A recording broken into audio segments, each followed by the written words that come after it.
அதனாலதான் சஹாபாக்கள் ரசூலுல்லா என்ன சொன்னாலும் சரண்டர் ஆயிட்டாங்க. ஏமா நம்ம ஒரு ஹதீஸை தெரிஞ்சிருக்கிறோம். உருவத் இப்னு மஸ்ஊத் ஸகஃபி ரலியல்லாஹு அன்ஹு அந்த ஸ்ரீதேவி அவ சொல்றாங்க இல்லையா, நான் ரசூலுல்லாவுடைய சபைக்கு முன்னால எத்தனையோ அரச சபைகள்லாம் பார்த்துருக்கிறேன். அவங்களுடைய கீழே இருக்கக்கூடிய அடிவரடிகள்லாம் எந்த அளவுக்கு கண்ணியம் செலுத்துவாங்க தெரியுமா, எவ்வளவு பெரிய. ஆனா இந்த மாதிரி ஒரு கூட்டத்தை நான் பார்க்கலையே. மாராய்த்தும் அஸ்ஹாப முஹம்மதின், முஹம்மது ஸல்லல்லாஹு அலைஹி வஸல்லம் தோழர்களுடைய நிலையை பார்க்கிறேன் இல்லையா, அந்த மாதிரி இந்த முஹம்மது ஸல்லல்லாஹு அலைஹி வஸல்லத்துக்கு செலுத்துகிற சங்க மாதிரி பார்க்க முடியலையே. ஏன்னா அவங்க ஒது செஞ்சாங்கன்னா அந்த ஒலு செய்த தண்ணியை கீழே விட மாட்டேங்கிறாங்க, அப்படி எடுத்து தான் மேல தடவிக்கிறாங்க. இந்த இடத்துல அறிஞர்கள் அழகான கோணத்தில் சிந்திப்பார்கள். ஒரு ஹதீஸ் இப்படி இருக்கு, ஒரு செய்தி இப்படி வருது பெருமானாரை குறித்து, ஸல்லல்லாஹு அலைஹி வஸல்லம் குறித்து அழகான கோணத்துல சிந்திப்பாங்க. என் ஹபீபுடைய தோழர்கள் எப்படிப்பட்டவர்கள் என்றால், என் பெருமானாரை தொட்ட தண்ணீர் அது கீழே தான் விழணும், வேற வழி இல்லை. இப்ப நம்ம கழுவுறோம், கழுவுன தண்ணி எங்க விழும், கீழே தானே விழும், கீழே தான் விழணும். விழ வேண்டிய இடம் வேண்டாம், வித்தியாசப்படுத்திக்கிறலாம்.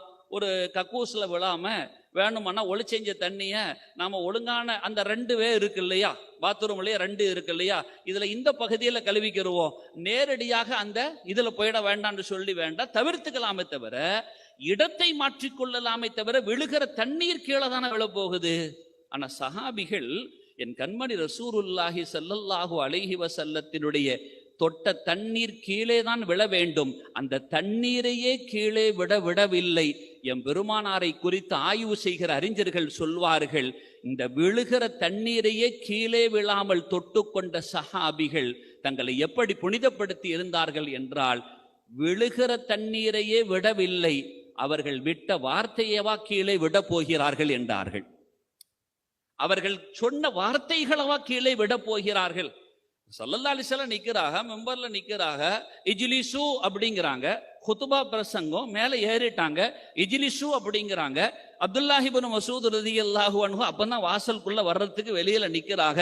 இஜ்லிசுன்னாங்க, யார உட்கார சொன்னாங்கலாம் பார்க்கல, யார உட்கார சொன்னாங்கலாம் சிந்திக்கல, யார உட்கார சொல்றாங்கன்னா யோசிக்கல, இஜ்லிசு என்றார்கள். அது வாசலா அல்லது இருக்கும் இடமா என்று கூட பார்க்கவில்லை, அங்கேயே அமர்ந்து விட்டார்கள். தண்ணீரையே கீழே விடல, வார்த்தையை விடுவாங்களா கீழே? நாங்கள் பையத்தை செய்தோம் என் கண்மணி ஸல்லல்லாஹு அலைஹி வஸல்லம் அவர்களிடத்தில். சஹாபி போயிட்டு இருக்கிறாங்க, போயிட்டு இருக்கும் போது திடீர்னு சாட்டை கீழே விழுது. விழுந்த சாட்டையை அவங்களே வந்து எடுக்கிறாங்க. மூத்த சஹாபி இளைய சஹாபி கேட்கிறாங்க, சொல்லியிருந்தா நாங்க எடுத்து தந்திருப்போம்லங்கிறாங்க. இல்லை இல்லை, நாங்க அன்னைக்கு ஒரு நாள் என் கண்மணி ரசூலுல்லாஹி ஸல்லல்லாஹு அலைஹி வஸல்லம் இருக்கும் பொழுது நாங்க ஒரு பையத்து செஞ்சோம். என்ன பையத்து தெரியுமா, எங்களுக்கு ரசூலுல்லாஹ் எல்லாத்துக்கும் பையத்து செஞ்சு கொடுக்குற மாதிரி கொடுத்தாங்க, கொடுத்து போட்டு என்ற ரகசியமா வந்தாங்க.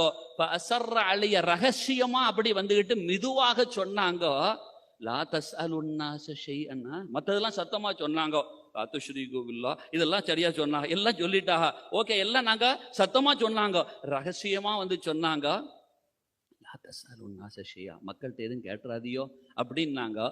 மக்களிடம் தேவையாகி விடாதீர்கள் என்று என் பெருமானாரிடத்தில் புனித அவர்கள் கரத்தின் மீது எங்கள் கரத்தை வைத்து பையத்து செய்திருக்கிறோம். எனவே விழுந்த சாட்டையை கூட நாங்கள் இன்னொருவரிடத்தில் எடுத்து கேட்பதை அந்த பையத்தின் முறிவாக கருதுகிறோம் என்று யோசித்தார்கள். பார்த்தீர்களா எவ்வளவு ஃபாலோவர்ஸ் ரசூலுல்லாஹ்க்கு எப்படி வந்துச்சு, இதெல்லாம் ஃபாலோவர்ஸ் எப்படி வந்துச்சு?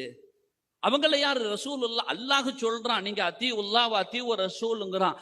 சஹாபிகளிடத்தில் கேட்டால், அல்லாஹ் சொல்லிட்டானே, செய்யலன்னா எங்களை அடிப்பானே, எங்களை தண்டிப்பானே, எங்களை கண்டிப்பான, எங்களை திட்டுவான, எங்களை ஏசுவான, ஒரு சஹாபி இந்த வார்த்தையை சொன்னதை பார்க்க முடியுமா? நாங்க செய்யலன்னா அல்லாஹ் எங்களை தண்டிப்பான், எங்களை கண்டிப்பான், எங்களை சொல்ல முடியுமா? இல்லையே. என் பெருமானாருக்கு உயிரையே கொடுக்க முனைந்தார்களே, இவ்வளவு பெரிய ஃபாலோவர்ஸ் எப்படி வந்துச்சு? சேர்த்த கூட்டம் அல்ல, தானாக சேர்ந்த கூட்டம்னு எவ்வளவு பேர் சொல்லுவான். ஆனால் அதை சொல்லுகிற தகுதியும் அருகதையும் ஒருவருக்கு உண்டு என்றால் அது முஹம்மதுன் ரசூலுல்லாஹி ஸல்லல்லாஹு அலைஹி வஸல்லத்துக்கு மாத்திரமே பொருந்தும்.